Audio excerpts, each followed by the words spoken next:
Hey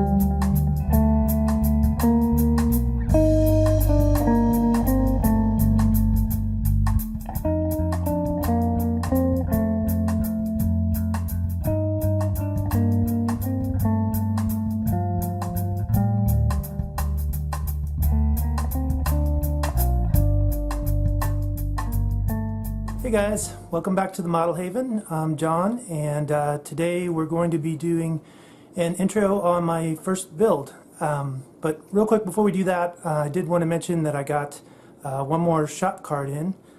This is from Kenny over at Mindless Model Works. I've been catching up on Kenny's videos. He's got a lot of great builds, but also just a lot of really good practical advice, so I'll definitely be taking advantage of that. So thanks, Kenny. So let's go take a quick look at the kit I picked for my first build. Alright, so for my first build, I've decided to go with this Revell 69 Camaro Z28 RS kit, which you guys have all seen. So I decided on this kit for a few different reasons. First of all, it's just, you know, you can find this anywhere. There's several stores near my house that have these in stock, so if I end up messing up something too badly, I can just go pick up another one and it's not a big deal. And because it's a Revell kit, I think it should go together without too much pain, and there's lots of YouTube videos. A lot of you guys have already built this model, and you know, it seemed like a good one to start with. Another reason is that even though I built lots of models when I was a kid, I actually never built a Camaro, which is kind of surprising. It wasn't because I didn't want to build one. It just, for some reason, I had never got my hands on any Camaro kit. So I figured this is a good as time as any if I'm getting back into modeling. And then the last reason is just for my first build, I wanted to build it in my favorite color, which is orange. So I like lots of other colors, don't worry, I'm not going to be painting all my models orange, but I figured for the first one, you know, why not do it in my favorite color? And you know, not every car looks good in orange. Some cars look really good and some don't, but I've always thought that the first couple generations of Camaros all looked good in orange, and I've seen a few of them out there.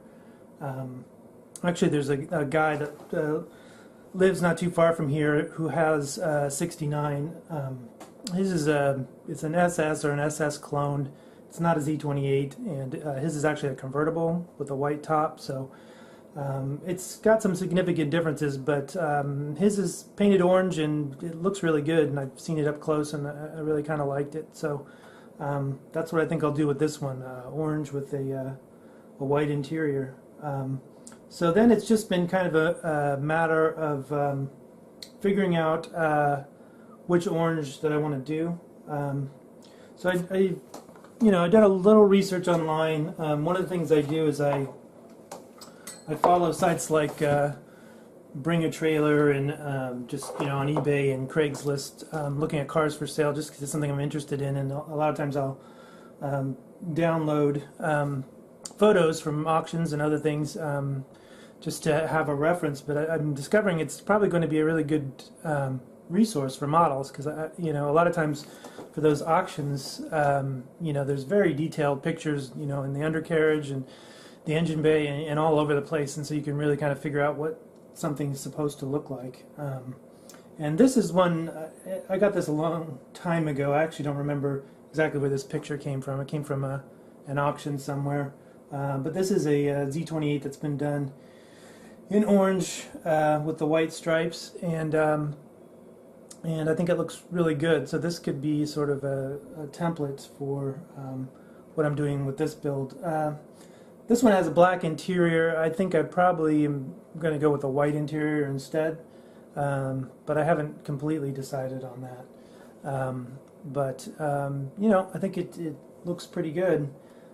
So, you know, for the last couple weeks or so, I've just been so I've been practicing doing some painting just because I haven't done it in so long, and spray booth I showed you guys in the last video has been working out real well. And then I've just kind of picked up a few different cans of different types of orange, because it can be kind of tricky to figure out you know, which color you want to use. And so another thing that I let's see if I can get this so you guys can see it. I also have been collecting 1/64 scale die-cast cars, and I found that that's another good reference to for colors. Let me zoom in a little bit on this. Let's see. Move this down a little bit. So you can see I've got a few cars here, and they've kind of ranged from, you know, sort of a darker, more vibrant orange to the sort of mid-range, and then you get up toward the top, and there's the really bright oranges, and there's the oranges that are, you know, have a lot of yellow in them. So I'm thinking I probably want to do something somewhere in the middle of the range. You can see on this Hot Wheels Mustang, this is a little darker than I think I'd want to go. I'm probably shooting for something in the middle, like this Cuda right here. And I think this Super B is the same paint, but this one for some reason came out a little bit darker. I guess it's just the batch that this one was done. And I think I'd maybe like this one a little better. You can see you can get into these kind of oranges like this International Scout over here, where it's really you know, it's almost not orange. I'd maybe call that like a marigold or some type of yellow. But at first glance, it looks orange. And so of these paints, I'd say that this one right over here, this Rust-Oleum, is almost kind of like a marigold color, even though it says it's just gloss real orange is the name of the color. So I haven't used any of these cans. You know, for the first build, I'm just going to do spray cans like I did when I was younger.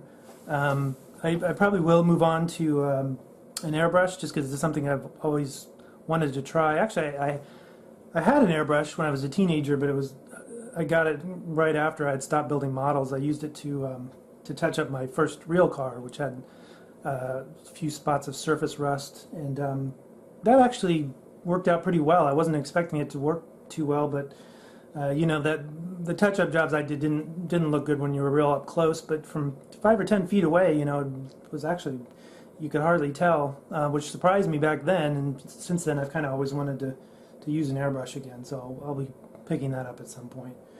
I know, so these I've just been getting, you know, if I go to Michael's and I have a 50% off coupon, I'll just pick up one can, and you know, they're not too bad. They're still a little pricey, you know, even when they're half off, you know, based on the amount of paint you get.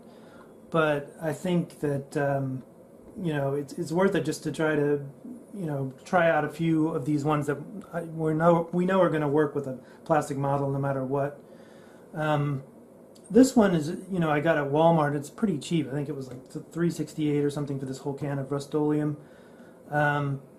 I've seen some of you guys use these on your builds. Unfortunately, I can't remember how well it really works, and whether you need to definitely use primer or not. It says that it bonds with plastic, but I'm thinking I probably would need to primer if I went with that one. But I'm going to play around with these. I haven't used any of these particular bottles yet, so I need to kind of do some spoon tests and try a few things out. I did get this online at some point. It was just kind of this real fluorescent Tamiya orange. I'm definitely not going to be using that, but I did want to check it out just to see what it would, you know, look like on plastic, and maybe it'd come in handy for something else down the road. So you know, I'm going to do some tests, and then I'll let you guys know in the next build update which color I went with, and I'll show you some examples of you know, how things are coming along with that paint. Right now, I'm thinking it's probably going to be maybe this Model Masters Go Mango, which is kind of in the middle of the range of oranges here. I think would probably look pretty good. And then I'm planning to use the white stripes and decals that come with the kit. So that's pretty much it. You know, in the next update, I'll update you on the paint situation, and obviously I'm going to start with building the engine and the chassis and suspension. Should have some stuff to report on that within the next couple of weeks. So Thanks for tuning in, and I'll catch you guys in the next video.